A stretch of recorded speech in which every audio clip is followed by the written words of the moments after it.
All right. Then continuing on, let me address binding agreement date.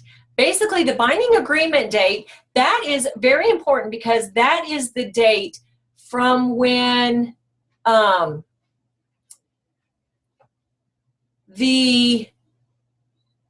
everything is timed. All the other time frames happen from that binding agreement date. So the binding agreement date is when the last person making the last offer gets notice that that offer was accepted. So if the buyer and the seller are going back and forth, buyer makes an offer, seller makes a counteroffer, buyer makes a counteroffer, seller makes a counteroffer, buyer makes a counteroffer. If the seller signs it, we're not binding yet. The buyer in that example was the last one to make the last counteroffer. I don't know if the seller has accepted that or if I'm going to get a counteroffer back. Once the party making the last offer or counteroffer gets notice, receives word that we're done, that's the binding agreement date. And that's all defined here. Extension of deadlines, we've talked about that. No authority to bind. Basically, what this means is that the brokers cannot bind the party to terms. You have no authority to obligate your buyer or your seller to the terms. It must be done with their signatures. And then again, condemnation, this is new for 2017. And basically this part says that if a property has been condemned, the seller must immediately notify the buyer with all the information and the details. And then the buyer has the right to either terminate or to proceed with the contract. And they have 7 days to make that decision. Then we have the section on exhibits and addenda. And basically this says that any of these exhibits listed below or referenced herein are made part of this agreement. And if it conflicts with anything pre-print in the purchase and sale, the exhibit controls. And then under special stipulations say if they conflict with an exhibit or the purchase and sale, the special stips prevail. So if you are using any sort of exhibit, you definitely want to identify the exhibit and then put an X in the box identifying that that exhibit is referenced to the contract and applies to the contract. And this is very important. The AllCash exhibit, which I'll get to more in depth, backup, community association. This is where I talked about the condominium purchase and sale exhibit. So if you're buying a condo, if you're writing an offer for a condo, you use the regular purchase and sale agreement, then you must include this purchase and sale agreement, and then you must include this exhibit. Then you have the loan exhibits, the lead-based paint, lease, purchase, so forth and so on. Then there is a place for you to write special stipulations. Again, please don't write them. If you are going to use a special stipulation, please look at the GAR Library of Special Stipulations first, or get with your broker or an attorney for a special stipulation to make sure it does protect you and your clients the way that you intend.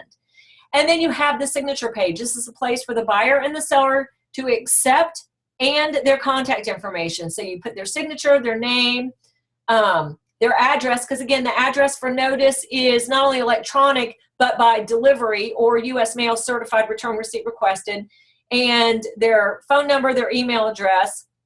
Again, if you're working with the public as a client, you do not need to put their information here, but make sure your broker has it. If you're working with the public as a customer, you absolutely need this information for the purposes of notice.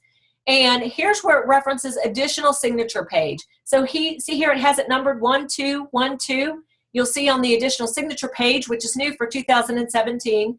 And then for you as the agent, the affiliated licensee of the broker, you put your company's name, your signature and the date. You print your name, your real estate license number, and that is per license law, your phone number, fax number, and email address. And again, these are the ones you need to be checking per notice.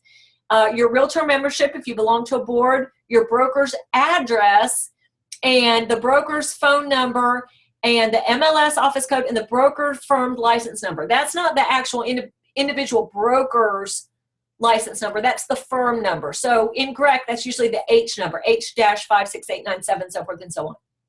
And then the binding agreement date, again, this is the date. You don't need the time, but this is the date from whence all the other time frames are timed. And then this is that new page for 2017, additional signature page, buyers and sellers, and there's one for tenants and landlords. And again, their signatures are numbered 3, 4, 5, and 6. So that is it for the purchase and sale agreement. And let's go on now to the financing contingency forms. So let's start with the conventional loan exhibit. And this is a GAR form F64.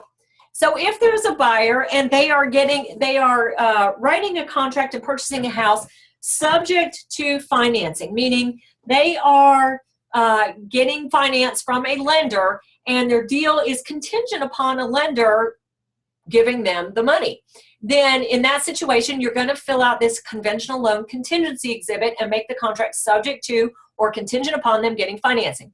You reference the purchase and sale agreement with the offer date and the property address. This says the buyer shall promptly apply for the loan. Now, per license law, you must complete, if you're making a contract subject to financing, you must check this box and you must complete this loan information. The percentage of sale price that they're getting the loan for, the term, the interest rate, if it's fixed or adjustable, and the source. The buyer should already be working with a lender before you ever take them out to show property and before they ever write an offer. Now, this part says use of a particular mortgage lender. Unless an approved mortgage lender is identified below, the buyer may apply for approval with any mortgage lender licensed to do business in Georgia. However, if an approved mortgage lender is identified below, then the buyer shall approve for the loan with at least one of these people. The buyer can apply, can get financing from anybody, but this is going to come into play in just a minute. I'll tell you why. So the buyer may apply for a different loan. Here's where we describe the loan that the deal is contingent upon the buyer being able to get. This says a buyer may apply for a different loan. A loan denial letter, and we'll talk about that in a minute, must be for the loan described above. The buyer may also apply for a different loan, but the denial of any other loan shall not be the basis for them to terminate. So if you fill out these terms and the loan denial letter comes from something other than these terms, they will not meet this contingency and they will default on the contract. When it's known that the buyer shall send their intent to proceed, so they're going to apply for different loans with different a loan with a different lender, for example. Once they choose a lender and they send their intent to proceed to that lender, they need to notify the seller with the contact information of that loan originator. Okay, now here's the actual financing contingency portion. The buyer shall have X number of days from the binding agreement date to determine if the buyer has the ability to get the loan described above.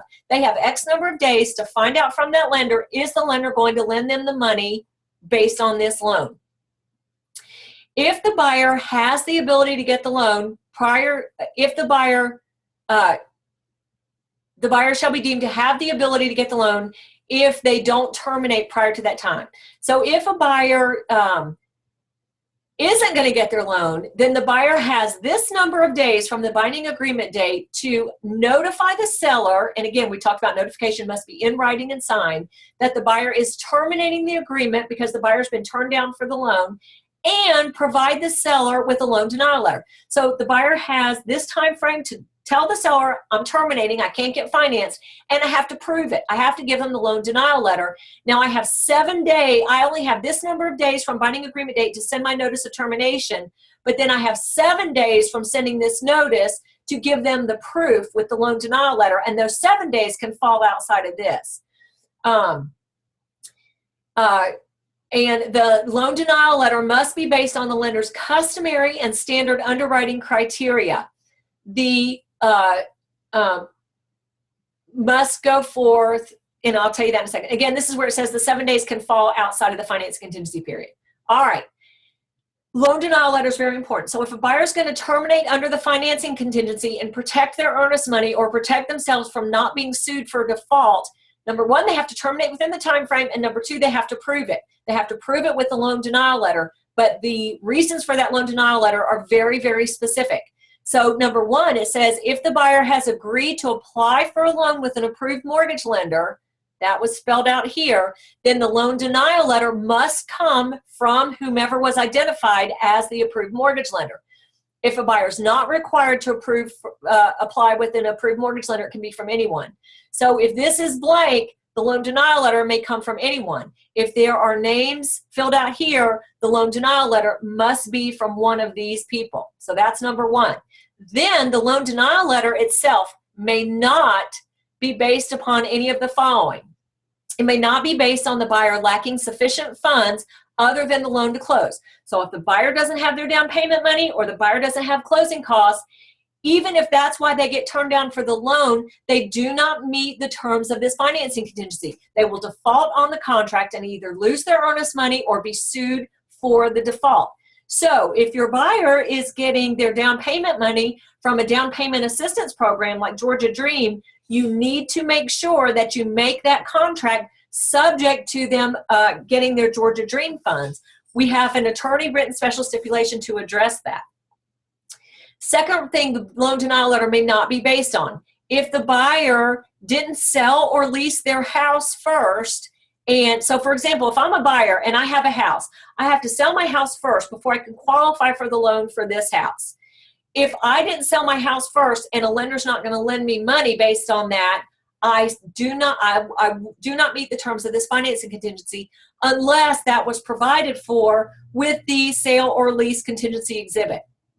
Or C, buyer not having provided the lender in a timely fashion with all the information required by the lender, including but not limited to loan documentation, wood infestation report, so forth and so on. So basically, if the lender keeps asking the buyer for documents, tax returns, all this stuff, and the buyer doesn't send the lender the information, if that's the reason the loan is denied, the buyer does not meet the terms of the financing contingency, will lose their earnest money, or will be sued for the property. And again, the loan denial letter must not be based on one of those reasons and must be based on denial of this loan. Even though a buyer can get a different loan to purchase the property, the denial letter for protection must be denied for this loan as described herein. The buyer terminates without penalty only if all of that was fulfilled. All right. Then the appraisal contingency is also included in the actual loan exhibit in GAR. And in the GAR contract for the conventional, again, we're talking about conventional loan, under the appraisal contingency, there is a time frame. In addition to the buyer's other rights herein, the contract is subject to the appraisal contingency. Basically, the lender sends out an appraiser, and the property must appraise for at least the sale price. If the appraisal comes in lower than the sale price, the buyer has X number of days from binding agreement date to request the seller reduce the sale price. So again, you're going to put in a number of days here, and you're going to put in a number of days here for the financing contingency. Typically, we see, it depends on the time of year, and it depends on the busyness level of the lenders and the appraisers. But typically, we see anywhere from 21 to 32 days here. I'm telling you right now, you are going to be hard pressed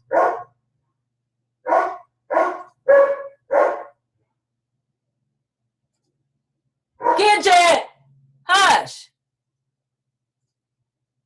You are going to be hard pressed to get an appraisal done and the report back sooner than at the very least 21 days. Many lenders aren't even ordering the appraisal until after the due diligence period. So if you're having a due diligence period that, let's say, is 10 days, the appraisal isn't even ordered for 10 days. But basically, what all of this says is the appraisal, if the appraisal comes in low, then in the conventional financing, the buyer only has X number of days from binding agreement date to let the seller know that the appraisal came in low.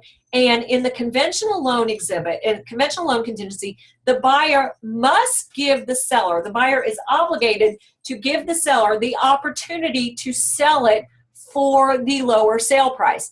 So you have to submit the amendment to the sale price along with a copy of the appraisal. So you have to do all of this within the time frame.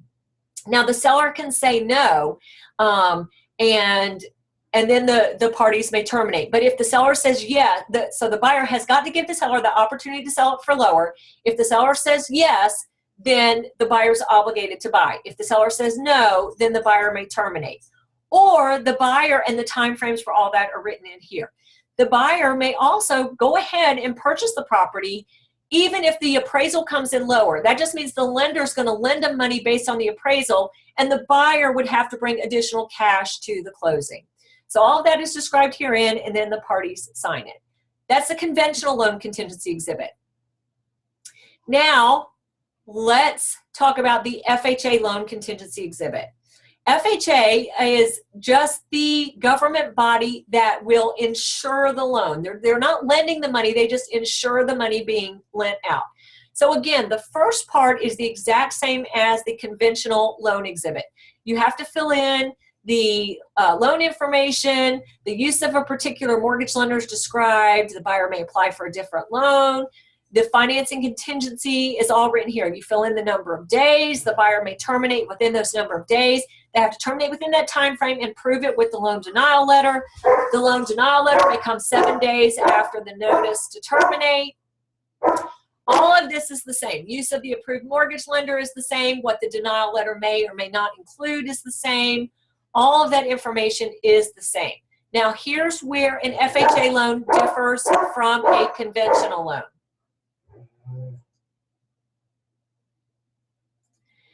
This paragraph 10, the amendatory clause paragraph. Now this is the appraisal contingency on the FHA insured loan. Basically this says the buyer is not obligated to complete the purchase or incur any penalty, meaning they're not going to lose their earnest money and they cannot be sued for termination if the buyer has been given, in accordance with HUD FHA written statement by the commissioner, a direct endorsement letter of the appraised value of the property for not less than, and you're going to fill in a dollar amount here. Typically you fill in the dollar amount that gets negotiated for the sale price for the buyer and the seller. So basically this says if the property does not appraise for this amount, the buyer may terminate and get their earnest money back and not worry about being sued for terminating the contract.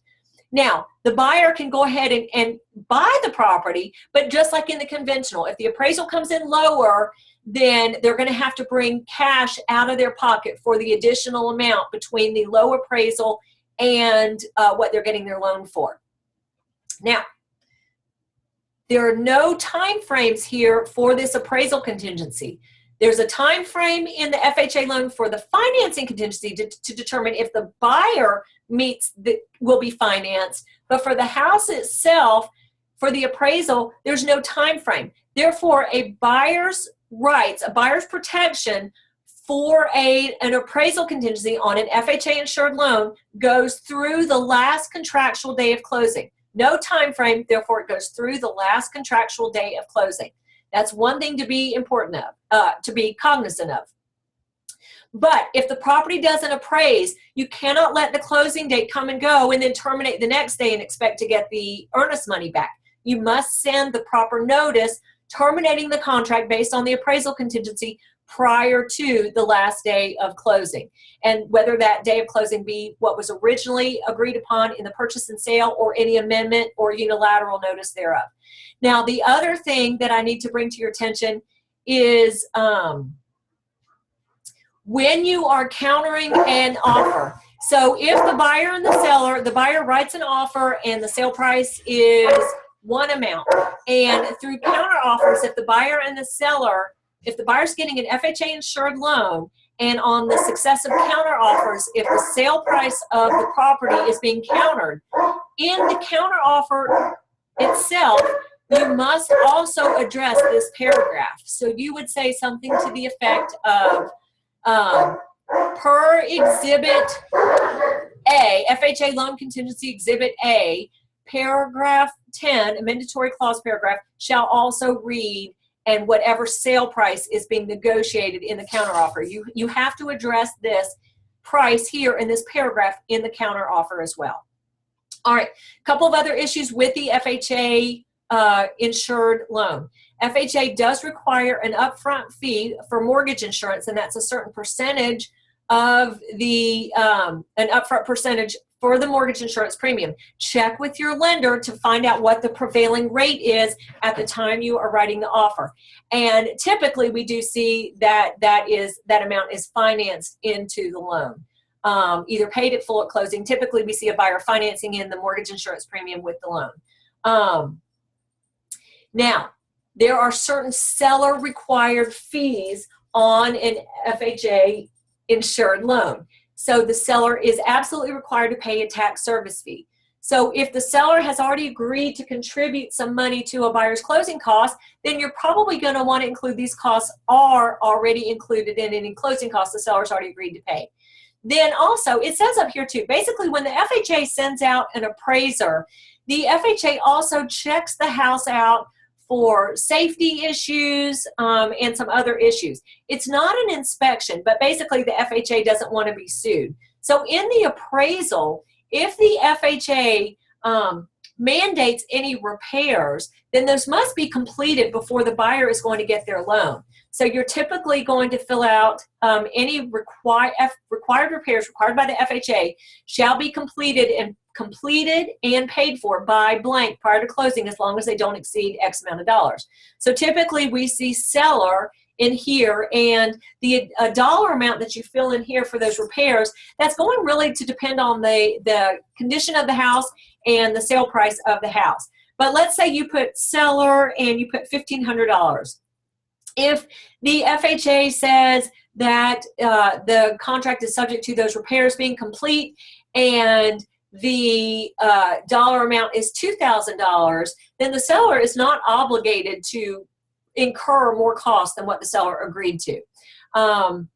Also, the seller is required to pay for any lender-imposed inspections of septic tank or well.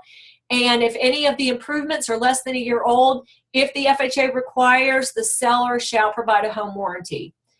Also, the FHA may require that if public water or sewer is available at the street, the property may be required to be connected to that. And again, you negotiate if the buyer or the seller agrees to pay for that cost, and what it may not exceed X amount of that cost. And also must, in an FHA loan, you must declare that it is an arm's length transaction. In other words, there's no relationship between the buyer or the seller. If there is, you must indicate that as well. And the government insured loans, the FHA loan, VA loan, these exhibits control they're government insured loans. These exhibits are going to control over any conflicting or inconsistent information set forth in the agreement. So if there was a special stipulation that said something to the effect of the buyer not getting their earnest money back for any reason after X number of days, sorry, that does not hold weight. If the appraisal comes in lower than the sale price, then the buyer may terminate and get their earnest money back. Oh, the other thing, let me talk about the amendatory clause too. There's nothing in here about an amendment. So if the appraisal comes in less than the agreed upon price here, then the buyer may terminate. In the conventional loan exhibit, under the GAR contract, the buyer must give the seller the opportunity to sell the property for that appraised price. In the FHA loan, if the appraisal comes in low, the buyer may terminate. They don't have to even give the seller the opportunity to sell it for the lower price. And if you are, if there's an FHA loan for a condo, the condominium unit must be eligible and be approved by the FHA for loan. All right, VA loan exhibit, very, very similar. Again, this is for a buyer getting a loan insured through the Veterans Administration. And again, all of this information is the same as in the conventional. The application, approved mortgage lender, they can apply for a different loan. The financing contingency portion itself, again, X number of days from binding agreement date. This is for the buyer's qualification to get a loan from whatever the lender is. Nothing to do with the house, but everything to do with the buyer. And then loan denial letter, all of that's the same as the conventional. And then here's where it changes. Paragraph 10, a mandatory clause is the appraisal contingency. This is more similar to the FHA loan than to the conventional. This, however, does not have a fill-in-the-blank dollar amount. It just says that the property must appraise for reasonable value as determined by the VA. If it doesn't, then the buyer may terminate under no penalty, meaning they'll get their earnest money back and they cannot be sued if the VA doesn't appraise the property for what they determine as reasonable value, which is typically the sale price of the house. Same thing, no date, so this protection for the buyer, this contingency goes through day of closing, and if the appraisal comes in low, the buyer may terminate, does not have to give the seller the option of selling it low. Now, the buyer may continue on, the buyer may go ahead and buy it, but they're going to have to bring extra money to the closing table. Now, here are a couple of other things where the VA is different from even the FHA. The VA has a funding fee that the VA borrower must pay, and either that is paid for in closing, typically that would say buyer or seller, or is added into the loan amount and financed in, or there is no VA funding fee. And then any repairs, again, the VA seller must, if the VA lender, appraiser, requires repairs, the seller must pay for them, provided that they don't exceed X amount of dollars. So that has to be determined on. If the VA repairs come back and they're more than that, then the seller may terminate and there's no penalty.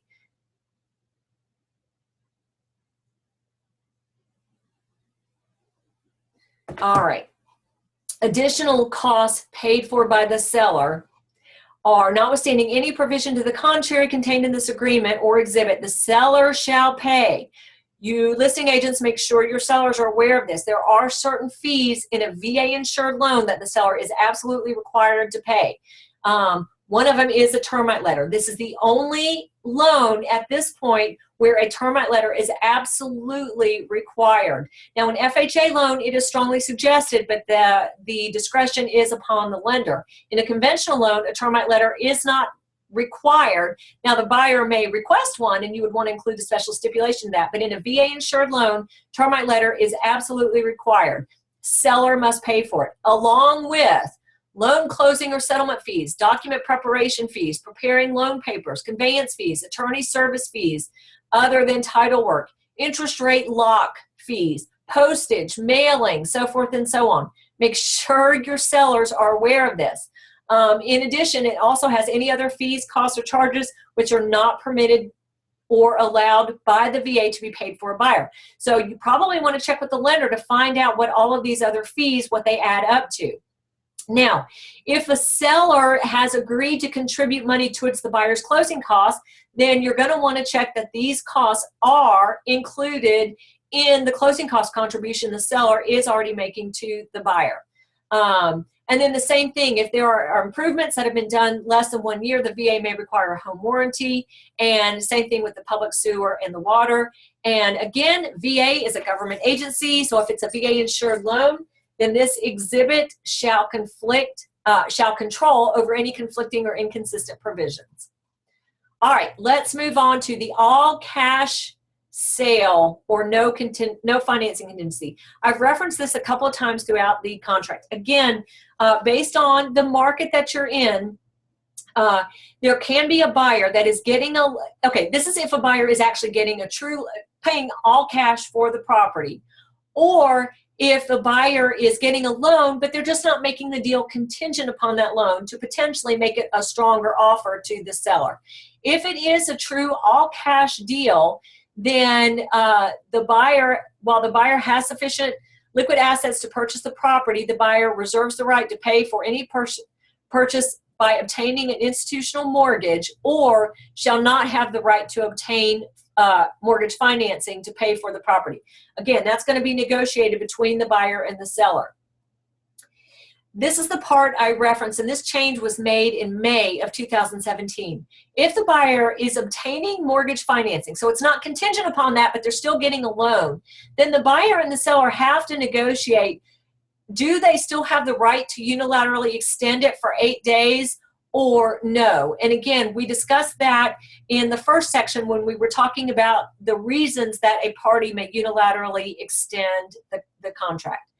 Now, this part talks about verification of funds. So, for example, if a buyer is actually paying all cash for the property, then the seller may request within X number of days from binding agreement date, they want proof. They want proof of funds. So the buyer shall be obligated to provide the seller information describing all the sources of the buyer's funds. And this can be a letter or from a trust, stock brokerage firm, their bank statement, any kind of asset. So basically, this is proof of funds that the buyer must provide to the seller within X number of days. If the buyer does not provide those funds, then the seller can terminate. In the event the buyer fails to provide the seller with the required information within the time frame, then the seller shall notify the buyer that they defaulted by not sending them the proof of funds, and the buyer either has 3 days to provide the proof of funds, or the seller may terminate within 7 days. If the seller doesn't do that, then the buyer and the seller are locked into that contract with no proof of funds. Now, even in an all-cash transaction, a buyer may make it contingent upon the property appraising for the agreed-upon sale price. But in this situation, there's no lender, so the buyer is going to have to order and hire the appraisal, and the appraiser must again be licensed in the state of Georgia. And this is a section to determine who shall actually select the appraiser, whether it be the buyer or the seller. And then here's what happens if the property doesn't appraise. You have, again, so many days from binding agreement date, and the buyer must give the seller the opportunity for selling it for the appraised price. Oh, this is again regarding even an all-cash transaction. That's what, I just have that back for this all-cash exhibit, but we already discussed that. All right.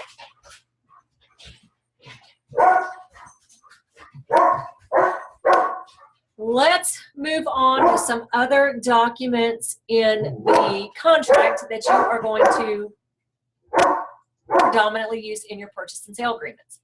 So this form is that form. It's new for 2017. This is the form I discussed if the buyer and the seller choose to have a closing attorney hold the earnest money or any other escrow agent, but typically it is a closing attorney.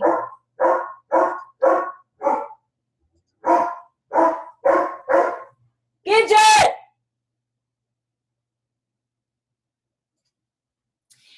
You definitely want to have the closing attorney fill out this form if you're going to have them hold the earnest money. So you fill in the date, you're going to fill in the escrow agent. Typically that's going to be the closing attorney, the buyer and the seller, and the property address. Now this says the escrow agent agrees to perform the duties of the holder under this agreement, a copy of which is incorporated herein. Those were all those responsibilities of the holder of the earnest money that I have already discussed. It also says the escrow agent or hold as holder shall deposit, hold, and disperse the earnest money in accordance with the terms of the agreement. Now this part, paragraph 4, for serving as holder, the escrow agent shall be paid the sum of X amount of dollars at closing. So the that's taken from the earnest money. So if it's a closing attorney or any other escrow agent, they can choose to take a fee for the services as holder. But not only do you get the buyer and the seller signatures, but here is where that closing attorney would also sign agreeing to all those forms.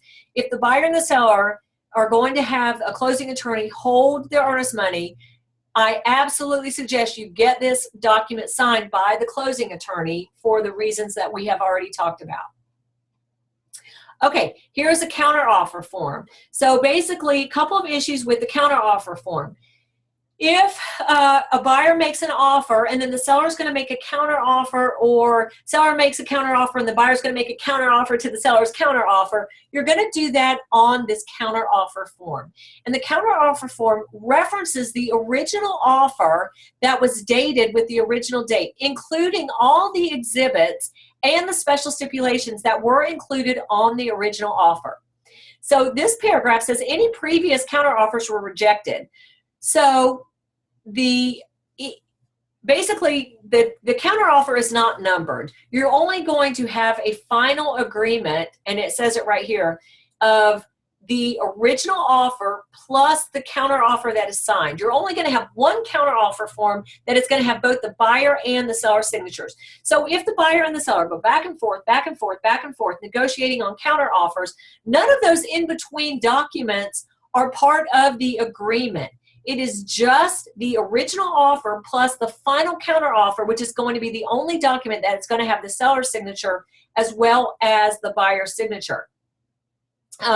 So if you're going back and forth in successive counteroffers, anything that is agreed upon that's different from the original offer, you need to carry through on your successive counteroffers. And this says right here, the original offer is hereby incorporated herein and referenced as part of the agreement. And when the counteroffer is signed by both buyer and the seller, only the counteroffer needs to be signed to create a legally binding agreement. So the seller is, of course, not going to go back and sign the original offer because the terms from the original offer have been signed. And this counteroffer agreement references the original offer and incorporates that into the agreement. This also says that all the exhibits are incorporated too. So the seller does not need to go back and sign those exhibits that were included in the original offer. Now you may have some issues because there are some lenders that are going to want those financing exhibits signed, even though they don't have to be because they're incorporated. So if nothing has changed in those financing exhibits, you could have your seller sign it. But if anything has changed and been countered in those financing exhibits, you absolutely are not going to have the seller go back and sign those original exhibits. This says a clean copy. Basically, after you go binding on a counteroffer, so it's going to be the offer plus the terms of the counteroffer, and that is what serves as the binding agreement date, any of the parties may ask for what's called a clean copy or a conformed copy. And basically what you would do is you would rewrite the contract on a purchase and sale agreement, and the new contract is going to reflect what the terms were that were agreed upon with the counteroffer. There is a special stipulation in the GAR contracts if you are going to do a clean copy that basically that you're going to want to include in that. And it basically says this is a conformed copy of the agreement. If there's any typographical errors, then the terms of the original binding contract shall prevail. And then here is what you would fill in to counter from the original offer. So if you're going to counter the sale price, you put that here. The closing cost, the closing date, anything regarding the earnest money or the due diligence time frame or any other modifications. So if you're just countering the sale price, but you're not countering the closing date or earnest money, you don't repeat that information here because it's already included in the original offer. And then you have a time limit of the counter offer, buyer and seller signatures, and then a signature page there. So that's a counter offer. All right. Now let's talk about the community association exhibit. This form is a 2017 printing, but this is the May mid-year revision. And it has a new name. It says Payment of Community Association Fees and Disclosures. And basically the seller fills out this information to the best of their ability. They indicate the type of association, the community, the number of units, if it's a condo, age restrictions, so forth and so on, existence of a master association, the contact information for the association. This next section is important. Information regarding who pays different fees at closing to the association or the management of the association. If there is a mandatory association, this just says the fees can and do increase. The risk of such increases is assumed by the buyers living in the communities and taking title to the property. Now here's where it says amounts paid by seller. Account statement or clearance letter. Notwithstanding any provision to the contrary, the seller agrees to pay the cost of any community association account statement or clearance letter, including but not limited to the amount required to be prepaid in order to get the letter. And if there are any special assessments or special assessments, the seller agrees to pay for all of those special assessments. Now, here are the amounts to be paid for the buyer. Transfer and initiation fees. Other than the amounts paid by the seller above, the buyer agrees to pay all the charges and fees and assessments to the association and to the management company, including but not limited to initiation fee, new member fee, transfer fee, new account setup fee, transfer fees to the keys, gates, so forth and so on. This section, fees to be paid to the association. You need to check what's included. If it's a mandatory membership association, voluntary, and if there's a master association. And then if there are any special assessments that have already been levied or declared or voted on by the association, then the seller needs to fill out what those fees are. Transfer and initiation fees. Select all which apply. This section's not checked, shall not be part of this agreement. Buyer will need to pay the following fees at closing or as part of moving into the community. And you need to fill in the amount of these fees. So you sellers, you listing agents and sellers, you're going to have to determine what these fees are. The initiation fee, the transfer fee, this new account setup fee, move-in fee, fee to transfer, so forth and so on. Now, this paragraph right here is very important for sellers to understand. If any of the transfer and initiation fees set forth above increase from what is either initially disclosed but to the buyer above, meaning fill out this form, or subsequently disclosed in a notice given from the seller to the buyer, as long as that notice is 3 days prior to the end of any due diligence period. So the seller has until 3 days to the end of the buyer's due diligence period to disclose any increase in the fees from here, or disclose what those fees are. In other words, provide this form prior to the 3 days to the end of the buyer's due diligence period. If they don't do that, then any fees, any increases in fees or undisclosed transfer and initiation fees shall be paid by the seller. So again, the burden is on the seller to find out what these fees are so that the buyer has that information in order to make an informed decision regarding purchasing this property. And then you fill out the rest of that information there. All right, moving on to the property disclosure statement. Again, this is a reminder that even if a seller is selling it as is, meaning a seller is not going to address any concerns with the property or make any repairs, the seller is obligated to disclose any defect. It is the seller's legal duty to disclose hidden defects to the property of which the seller is aware. The seller is obligated to disclose them, even being sold as is. Now, a seller doesn't necessarily have to complete this form, but that's what this form is provided for. And then the seller fills in, to the best of the seller's information, disclosures about the property. And the buyer, again, caveat emptor, buyer beware, is the law in Georgia. The buyer may use this form as a guide, but should not rely on this form 100% when making a decision regarding the property in and of itself. So it talks about when was the property constructed, is it vacant, covenants, fees and assessments, lead-based paint, structural items and additions, approximate age of the HVAC system, sewer, plumbing, and this says, has it ever leaked or has there ever been any damage from any leaks? And it has a place for the seller to fill out yes or no, and then a little explanation regarding that, roofs, gutters, has there ever been any flooding, moisture issues into the basement, crawl space, or garage, or any part of the house, and any damage therefrom, and put an explanation. You can always use an additional page if there is explanation. This section talks about if there is any damage from any termites or squirrels or rodents or any of this information. If there is a bond or warranty service on the contract, the expiration date and the renewal date, that would be important for your buyers. That would be information they'd want to know. And is this property subject to any litigation or pending condemnation? And here's a place for additional explanations as well. Now, this has a fixture checklist. This basically says, based on there's a lot of confusion as to what constitutes a fixture with the property versus personal property. To avoid disputes, the seller shall have the right to remove all items on the checklist that are left blank. So if there is a blank on here, the seller may remove that property according to the common law of fixtures shall apply. So if it is checked, then the buyer can expect it to stay with the property.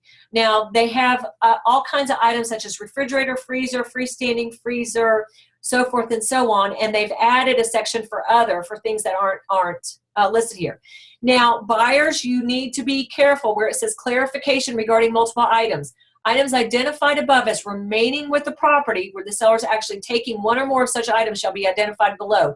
For example, if a refrigerator is marked as staying with the property, but the seller is taking the extra refrigerator in the basement, the extra refrigerator and its location shall be described below. This section shall control.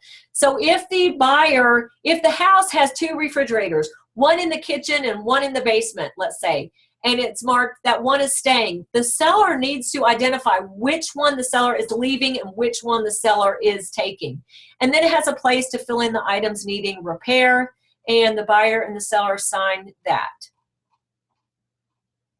All right, if the buyer and the seller negotiate for a due diligence period, and for whatever reason the buyer requests additional time frame for that due diligence period.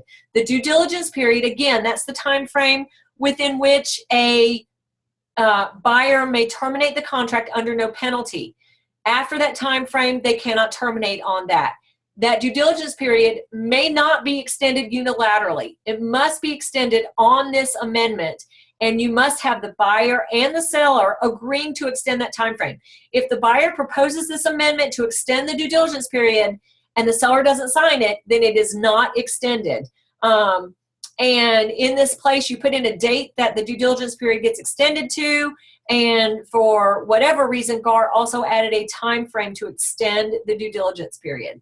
Again, if the seller doesn't sign it, then the original due diligence period as agreed upon between the buyer and the seller in the contract shall prevail. This amendment is called the amendment to address concerns with the property. So again, within that due diligence time frame, we talked about the buyer can do all sorts of things to determine if they're going to terminate or proceed. So this is the amendment if the buyer has some inspections done and finds some issues with the property that they want the seller to address. And again, it says only to be used if contract is subject to due diligence. And you put in the buyer's name and the seller's name. And basically it says in consideration of the seller agreeing to address certain concerns, then the buyer's due diligence period shall or shall not terminate. So basically, the buyer said, let's say the buyer and the seller negotiated for a 12-day due diligence period. Buyer goes and has a termite inspection done, has a roof inspection done, and has an independent home property inspection done. And throughout all of those examinations, the buyer says, hey, Mr. and Mrs. Seller, I want you to address these items. And they put in what they want the seller to do. A, B, C, 1, 2, 3, 4, 5, 6, 7, 8, 9, 10. What this says is if the seller agrees to do all of this and sign, then if this box is marked shall, let's say the buyer does all that stuff within 4 days, sends this agreement to the seller on day 5 and marks shall. If the seller agrees to that, then the due diligence period, instead of being a 12-day due diligence period, now ends with the buyer and the seller's signatures on that. If you mark shall not, then the seller can still agree to do all these things, but a buyer may still terminate and be protected under the due diligence provision. So this again is for the buyer to say, hey, Mr. and Mrs. Seller, I want you to address these concerns with the property. Regardless of where you are in negotiating these issues, you buyer's agents, you must stay aware of that due diligence time frame. Even if you're countering, going back and forth on this, the buyer still only has that time frame for the due diligence to terminate the contract and protect their earnest money and not be sued. So if it's make it or break it issues, if it's things like reverse polarity on an outlet, or fixing rotten wood around a picture frame, around a window. Gidget! Gidget! Sorry about that. Then if the buyer still wants the property, then go ahead and let the due diligence time frame pass you by, and you can still negotiate for these items.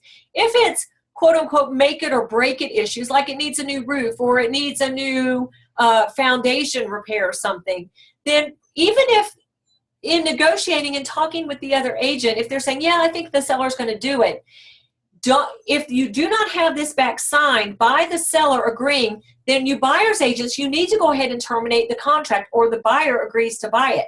And if the seller never signs this, the buyer has bought it as is. So keep in mind your due diligence time frame.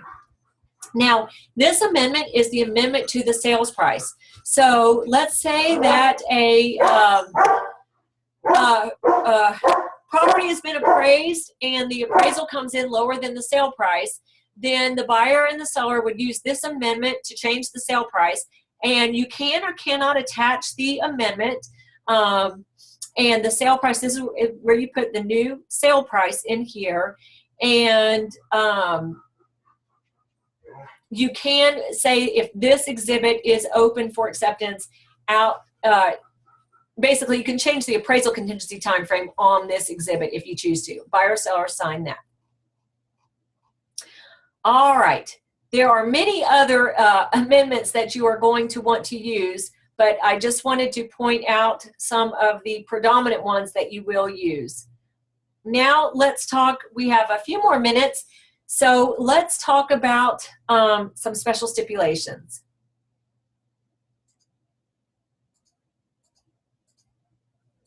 Again, I have cautioned you so much about writing special stipulations. Y'all, please don't do them, because what happens is you typically do not write any consequences. You write in, for example, seller to provide property disclosure form within 24 hours of binding agreement date. And you get past due diligence and the buyer decides they want to terminate. And so you're looking for a loophole in the contract, and you come back and you say, oh, guess what? The seller never provided the property disclosure form per that special stipulation I wrote within 24 hours. Well, guess what? You didn't write in any consequences to that. You didn't write in any termination rights of the buyer should the seller not perform. And so if you terminate your buyer based on that, you basically will have defaulted your buyer on the contract. So before you do anything, there is an extensive library of the special stipulations included in GAR, already written for you by the GAR Forms Committee and the attorneys. So this is an index of the special stipulations. There are contingencies, agency, agricultural and land, due diligence, so forth and so on. Here are just some of them. Bankruptcy contingency, boat dock permit, building permit, buyer shall list property with a broker contingency, court permission to sell, divorce contingency, flood warranty, lease of property, rezoning, school district verification. Our school districts seem to change all the time in Georgia, so that could be extremely important for a buyer to determine what school district the property is going to be on, and they want to make the contract contingent upon verifying that. Here's where I just addressed. The seller's property disclosure is not attached. So basically, this has all the information that you would need if it's not attached, and if the seller does not perform, if the seller does not send in the property disclosure form, and there's a fill in the blank for the time frame, it has what the buyer may or may not do. It has those rights without penalty for the buyer basically to terminate if that's not done. setback and zoning contingency, survey, so forth and so on. And then there are agency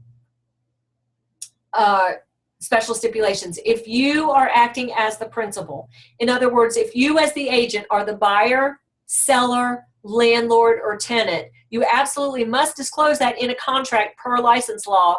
And here is the actual special stipulation written out for you in the way to disclose it. Material relationship, notice authorized by unrepresented party. And then here are some land special stipulations: timber lease, timber sale, agricultural lease, farm equipment. There are several special stipulations written out for due diligence. Amendment to address concerns as notice to terminate. So for example, if it's make it or break it issues, let's say the property needs a new roof and the buyer has sent that amendment to address concerns to the seller and you're just not hearing back from the seller, basically you can add this special stipulation that says, if I don't hear back from the seller prior to the end of the due diligence period, this acts as the buyer's termination so that the buyer terminates within that time frame. Kick out provision due diligence. Repair of defects not found due to seasonal issues. For example, if you're writing a contract in the middle of winter and there is a swimming pool that needs to be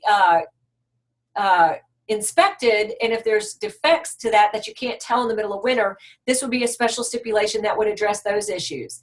Repair or replace items after closing. The seller's obligation survives. Because remember, I told you, seller's obligation for repairs does not necessarily survive the contract in and of themselves. Repairs for the seller after loan approval. So this is a special stipulation that says, hey, the seller's not going to put in this money into the property to address any of these repairs until they get proof of the buyer's loan. A limit of repair costs paid by seller. Septic system clearance letter, allocation of fees, structural engineer. Survey reveals less acreage. Termite report, termite guarantee. Termite seller agrees to treat and repair termite damage. Again, you guys don't write these special stipulations on your own because they typically don't have the responsibilities of the parties and the consequences if those aren't done. This is a great one. I addressed this already. Utilities, due diligence to begin. Basically, if the turning on the utilities is a seller responsibility in the GAR contract, if they're not turned on, this basically says the due diligence period doesn't begin until you get written notice that they have been turned on, and then it has a termination of the contract if they're never turned on. And a survey. They took the survey out of the contract. If a buyer wants a survey, which every buyer should have a survey, then this special stipulation makes the contract contingent upon the survey being satisfactory to the buyer. But it has the time frames, the consequences, and forms of notice, and who is to do what based on that. Here's additional earnest money converted into non-refundable, liquidated damages, so forth and so on. Here are some additional financing special stipulations if it's contingent upon a bankruptcy, escrow account transfer, exchange, loan assumption, so forth and so on. Here are some miscellaneous special stipulations: access to public roads, appraisal determines the price, assessments or liens, assignment. Again, for those of you agents working with investors who want to assign the contract to a different buyer other than the investor who's actually signing the purchase and sale agreement.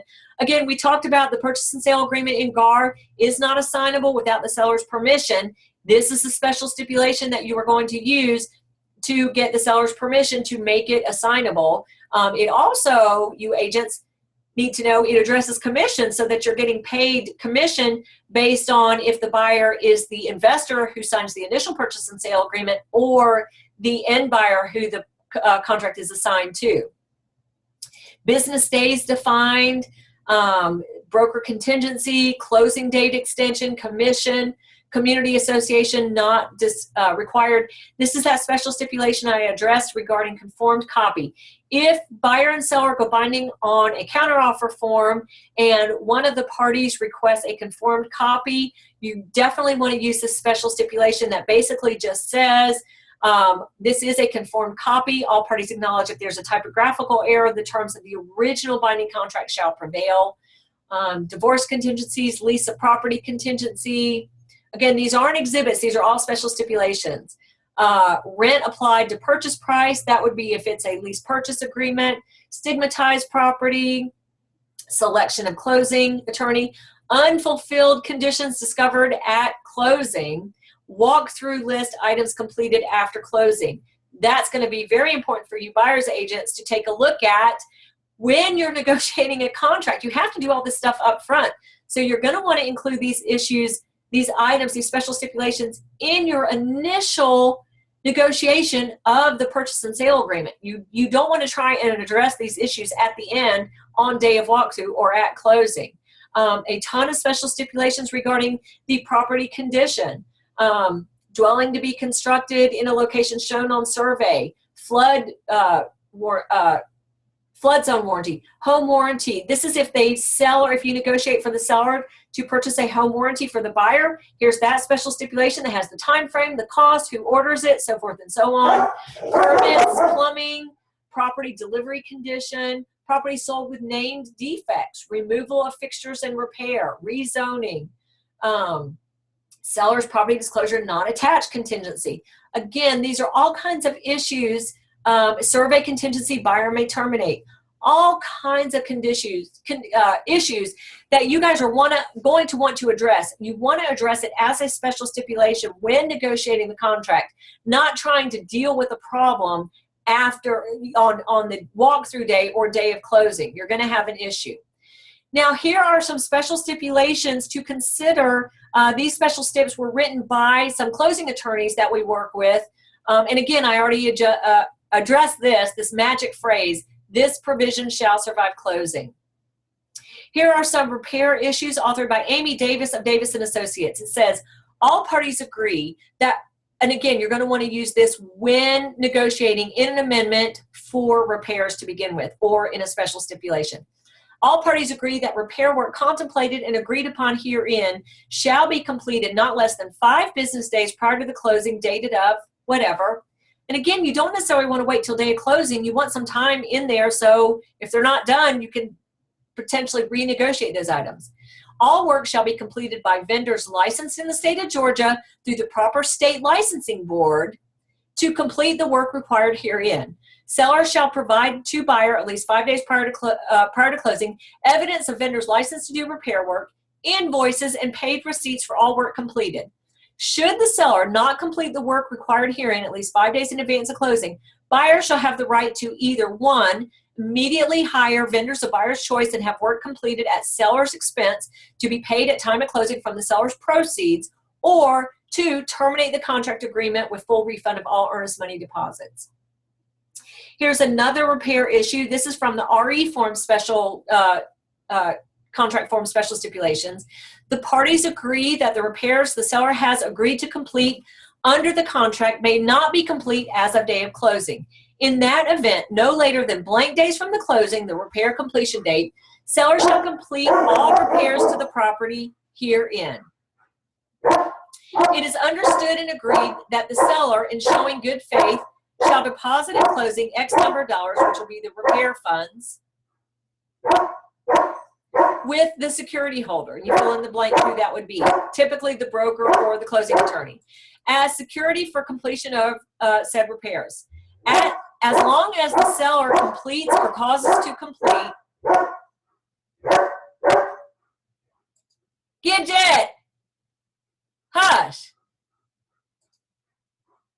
As long as the seller completes or causes to complete all repairs no later than midnight of the repair completion date, repair funds shall be returned to the seller within X number of days of repair completion date or submission of the proof of repairs to the buyer, whichever comes first. Should the seller fail to timely complete said repairs, the buyer shall then be entitled to those repair funds as liquidated damages. Should a dispute arise, then the security holder shall be entitled to the same rights as the holder. Again, basically, you're escrowing money for those repairs to be done. Now, remember down payment assistance funds. If a buyer is applying for down payment assistance, whether it be from Georgia Dream or any of the other down payment assistance programs, If they don't get those funds and they therefore don't get their financing contingency, that does not fulfill the terms of the financing contingency in and of themselves. I talked about that earlier. So you're going to want to include this special stipulation. This agreement is contingent upon the buyer's approval for the receipt of down payment from blank program, Georgia Dream, or whatever the program is, within blank number of days from binding agreement date. Should the buyer not be approved for the down payment assistance program within that time frame, buyer may terminate without penalty if buyer notifies the seller in writing and provides the down payment assistance denial letter. This is if a buyer is getting the loan but no financing contingency, and you don't want to include that unilateral extension. You would put all parties agree to remove the right to unilaterally extend the closing for 8 days for any financing delays.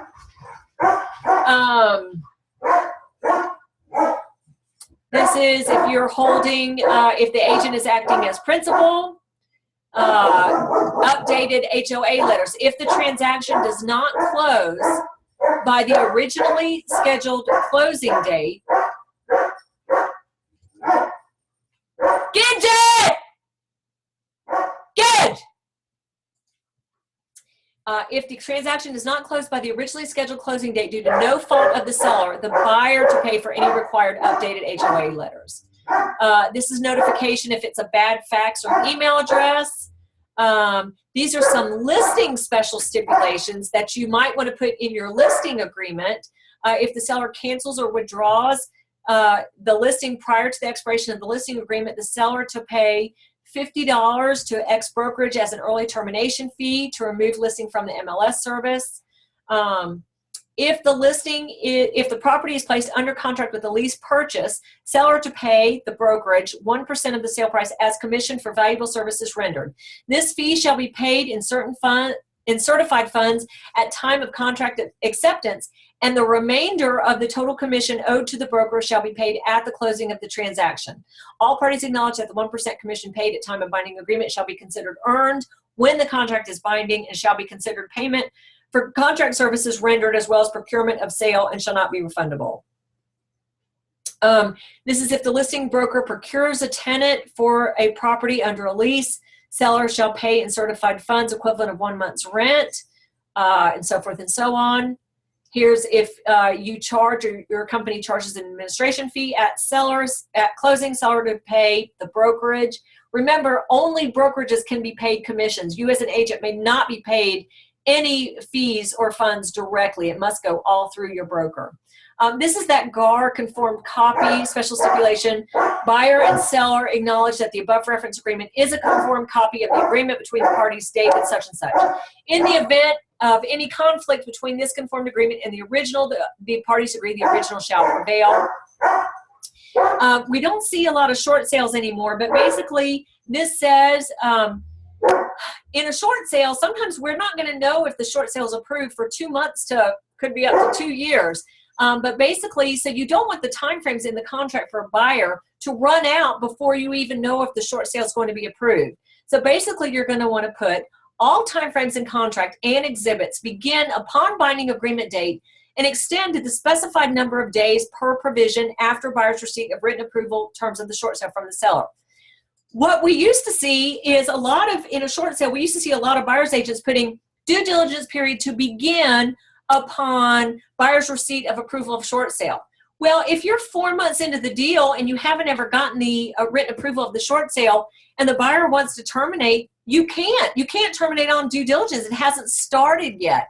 And so buyers were defaulting on contracts right and left. With this special stipulation, the due diligence period would begin upon binding agreement date, and then if you wrote 10 days, it would extend for 10 days after receipt of the short sale agreement. So if you're doing short sales, you absolutely want to include this special stipulation. And then again, this is just some of the GAR special stipulations. We've talked about a lot of these. Rising interest rates, especially if you're buying new construction, that's ground up new construction, and the interest rates are on the rise. This addresses that to allow the buyer to terminate if the interest rate gets above where they're going to comfortably be able to afford their mortgage payment. Multiple offers. This is a special stipulation to use when addressing multiple offers. Here is a buyer buying a property with a tenant in place who is supposed to vacate. So if a buyer is buying a property owner occupant, there's a tenant in there, they're supposed to get out. Remember, the buyer is buying it subject to all leases and encumbrances on the property. So you would perhaps want to include, all parties agree that closing date shall be on or before 10 days after the seller provides legal proof that the tenant has been successfully evicted and removed from the property. Furthermore, it is agreed that due diligence period and financing contingency period shall expire blank and blank respectively from the date of written notice of the same. That way, the buyer can terminate and be protected if the seller is never able to get that tenant out of the property, and you don't have to waste money on inspection or appraisal, and also be able to do a title search. So those are just some special stipulations to consider. Thank you so much for our closing attorneys who have helped us with that. And then just in conclusion, I included a couple of forms that are available to you in the GAR contracts packages. This is the actual table of contents of all the forms available to you in the GAR package. All the consumer brochures, you guys make sure and use these. This is the licensing agreement. These are all the brokerage engagements and customer acknowledgments.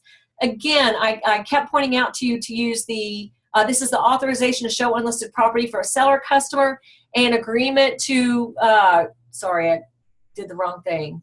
There is a customer acknowledgement, and then this is agreement to work with a tenant as a customer. And there is a customer acknowledgement here for a buyer as well. These are all the purchase and sale agreements, counter offers, lease purchase agreements, option agreements, so forth and so on. Lease agreements, disclosure statements. Y'all make sure and use these, especially the lead-based paint disclosure statement. If you are selling property in DeKalb County, you absolutely have got to use the plumbing disclosure. These are all the financing exhibits, as well as the estimate net to seller, cost to the buyer, request for loan information for a seller's payoff, reminder of important dates. You guys, that's a fabulous form for you, your clients, as well as your co-op agent. These are all sorts of forms for earnest money and security deposits, tons of contingency exhibits if the buyer is buying it contingent upon them selling or leasing their home, the backup contingency exhibit, general contingency, short sale. These are all various amendments that are available to you. And then miscellaneous, here's additional page, arbitration, community association, broker's authorization to hire vendor, just a general exhibit, notice to laterally extend the closing for 8 days, notice, pet exhibit, temporary occupancy for the buyer prior to closing. Y'all don't use that one. Temporary occupancy for the seller after closing. That's that form F-140 we discussed in the possession part of the purchase and sale agreement. Legal description exhibit, so forth and so on. All sorts of commercial forms. Company operations, this is your a sample independent contractor agreement. This is a broker transaction checklist and review. Again, this is a great form to keep you on track so you're sure that you're keeping up with everything in the contract. These are your referral authorizations. If you have a non-licensed assistant, here's a sample contract for you to use there. And then I have also included in your package, these are the changes to the GAR form that changed from 2016 to 2017. And there are 14 pages of these changes. And then the very last thing I have is the list of the changes. A lot of changes from 2016. Then the very last thing I have is a list of the changes that they made mid-year, which will be 2015. So this is the 2017 GAR revisions packages after the initial release. So these are the changes they made in May, not as many changes there. But again, I have that for you in your package. Thank you guys so much for watching this. I hope that either if you were taking it as a class, that you got something out of it, and if you were just taking it for your own information, I sincerely hope that you have learned a lot, And I thank you so much. And go out there and enjoy helping people with their real estate needs. Thank you so much for watching. Again, Dana Sparks. I am the director of the Georgia Real Estate Academy, and I am also the qualifying broker for the Maximum One Greater Atlanta Realtors. But thank you so much for watching. Again, I defer you to your own broker for any contract questions. And thank you so much.